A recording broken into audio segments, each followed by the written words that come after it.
I thought it went very well. We had great discussions. It was very, very productive. Big projects, nation-building projects the Prime Minister committed to.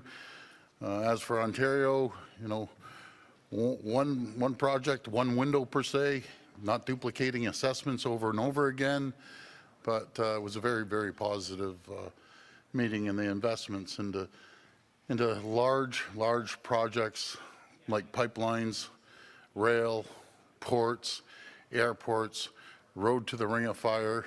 So I thought it turned out very well, especially for his first meeting. Yeah. Well, and first of all, I want to thank Premier Houston. We're going to be right behind him. We're putting it our first piece of legislation on April the 14th. I'm very confident other provinces and territories are going to move along with us, because if they don't, they're going to see extreme pressure amongst their own people if they don't hop on board. There's massive opportunities.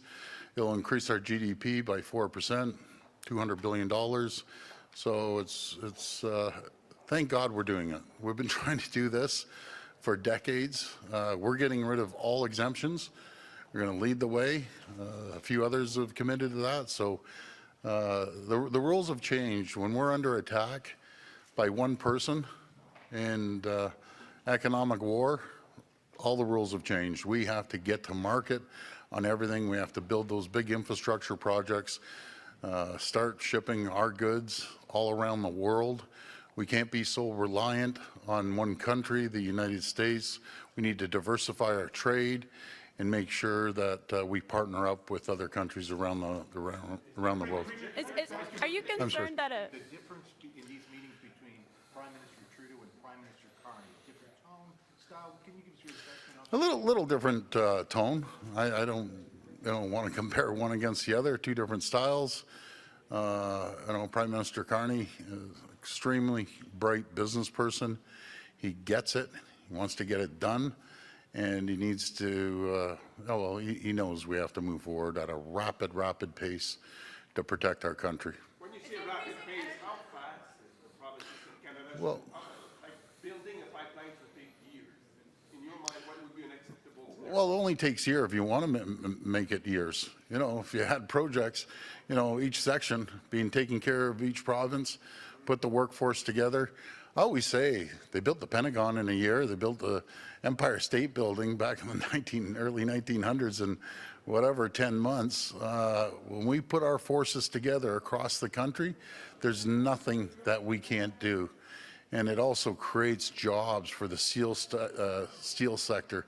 Just imagine, and right across the board, not just Ontario steel sector, but other jurisdictions. We're building steel pipes. That would be incredible. And we have 2,727 kilometers to cover in Ontario. So that's a lot of jobs and getting energy over there. One more. Yeah. increasing the energy tax in the United States still on the table for you? Danielle says she wants it off the table. Yeah, well, we'll decide that. Ontario will decide that. No other jurisdiction. As you've heard, I don't worry about her oil, and she doesn't have to worry about my energy. Every option's on the table. I want to move forward. I want to get a deal done with the U.S. as quickly as possible, and let's start moving forward. We need to have some certainty, and hopefully we'll get this deal done as quickly as possible. But we're moving as we speak right now. We're moving on diversifying our trade, getting our trade people around the world, and again, telling the world Ontario's open for business, Canada's open for business, and we look forward to partnering with new partners around the world. Yes, I think one more. Thank you. Just before you go back, Yeah. you mentioned accelerating big projects. Yes. You said it doesn't have to take that much time. Did you get into specifics today about big projects, or were you just sticking to? I think, generally broad right across the board. One example that you've heard me always talk about is the Ring of Fire. Shouldn't be taking 20 years to get shovels in the ground, and so we're going to move quickly on that. I also mentioned, I mentioned procurement. Let's advance procurement. Big procurement projects around Canada. I'll just speak one that's off the top of my mind. General Dynamics, there's a bid out there for 400 light armored vehicles. Let's get General Dynamics moving.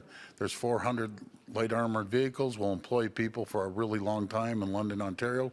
So that's my plug. Also shipbuilding as well, and Heddle Shipyards right in Hamilton. But the list keeps going on and on and on. We need to focus internally, supporting Canadians and procuring from Canadian manufacturers. But folks, I got to go and be jogged.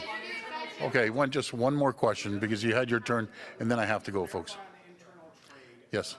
are all premiers in agreement to get rid of all exemptions, or is there still division among the premiers, and what's the holdout? I think there's one or two, but for the most part, everyone's on board.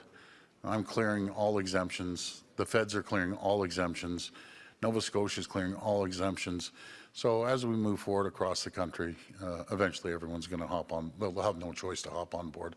Not forced, but automatically. There'll be so much pressure within their territory or their province. But folks, I got to go. Thank you so much, everyone.